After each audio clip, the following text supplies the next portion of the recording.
మన రాష్ట్రంలో మన 2 తెలుగు రాష్ట్రాలు లెఫ్టిస్ట్, రైటిస్ట్ ఐడియాలజిస్టులు సోషల్ మీడియా పోరాటాలు చూస్తున్నాం.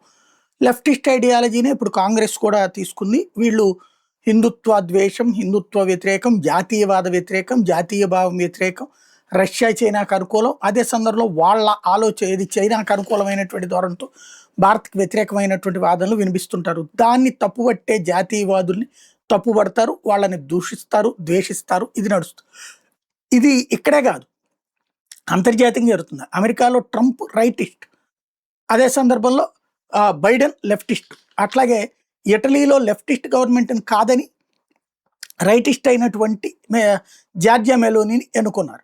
ఇప్పుడు ఫ్రాన్స్ అధ్యక్షుడు మేక్రాన్ వచ్చాడు, లెఫ్టిస్ట్. అక్కడ రైటిస్టులను తొక్కి తన అధికారంలోకి వచ్చాడు.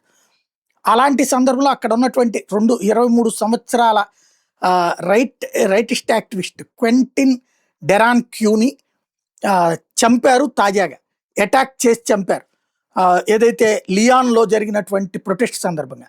దీన్ని మెలోని దారుణమైనటువంటి వ్యవహారం కింద తప్పుబట్టింది. యూరప్ సమాజం మొత్తానికి ఇది ఒక పెద్ద థ్రెట్. ఐడియాలజికల్ హేట్రేట్ అంటే ఒక ఐడియాని వ్యతిరేకించేటటువంటి క్రమంలో ప్రాణాలు తీయడం అంటే ప్రజాస్వామ్యానికి హననం చేస్తున్నట్టు. ఇది యూరప్ సమాజం ప్రజాస్వామ్యయుతమైన వాతావరణం అనుకుంటాం, అట్లాంటి చోట్ల ఇట్లా చేస్తే ఎట్లా అన్నటువంటి ప్రశ్న మెలోని అంది.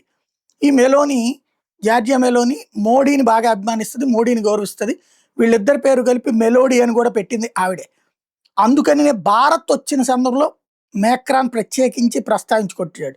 Stay in own lane. French president Macron ఇప్పుడు జార్జియా మెలోనికి ఇచ్చినటువంటి సలహా, మా దేశపు ఆంతరంగిక వ్యవహారాలు మీరు జోక్యం చేసుకోకండి అని చెప్తున్నాడు.